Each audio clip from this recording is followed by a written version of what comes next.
Hello, I'm Dr. Mark Stegall. I'm a transplant surgeon here at the Mayo Clinic in Rochester, Minnesota, and I'm here to talk about pancreas transplant.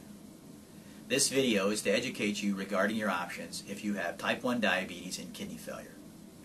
Your primary options are to receive either a simultaneous pancreas kidney transplant from a deceased donor, or to receive a living donor kidney transplant and a few months later receive a pancreas after kidney transplant from a deceased donor.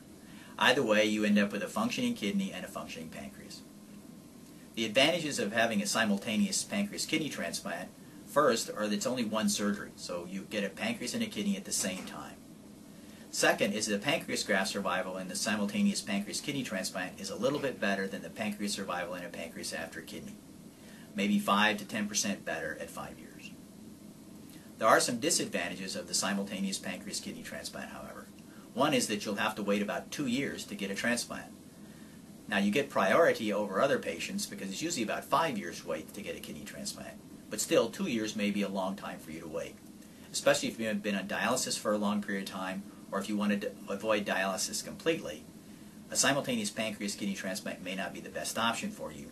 We might recommend that you get a living donor kidney transplant and then a few months later get listed for a pancreas kidney transplant and then get their pancreas after kidney transplant maybe a year or so after your kidney transplant. There may be other reasons why we would recommend that you get a living donor kidney followed by a pancreas transplant. One is if you're very highly sensitized. That means if you have antibodies against the tissue types. Then in that situation it might be very difficult to find a donor against whom you have no antibodies. A simultaneous pancreas kidney transplant may be very difficult for you. You may not actually get a transplant in that regard. There are many more options for sensitized patients who have a living donor than sensitized patients who are trying to seek a deceased donor transplant. They can get a paired donor, or there are other desensitization protocols which are covered in other videos. Finally, we may just recommend that you get a kidney transplant alone, especially if you're in relatively poor health and the extra surgery of a simultaneous pancreas kidney transplant might be too risky for you.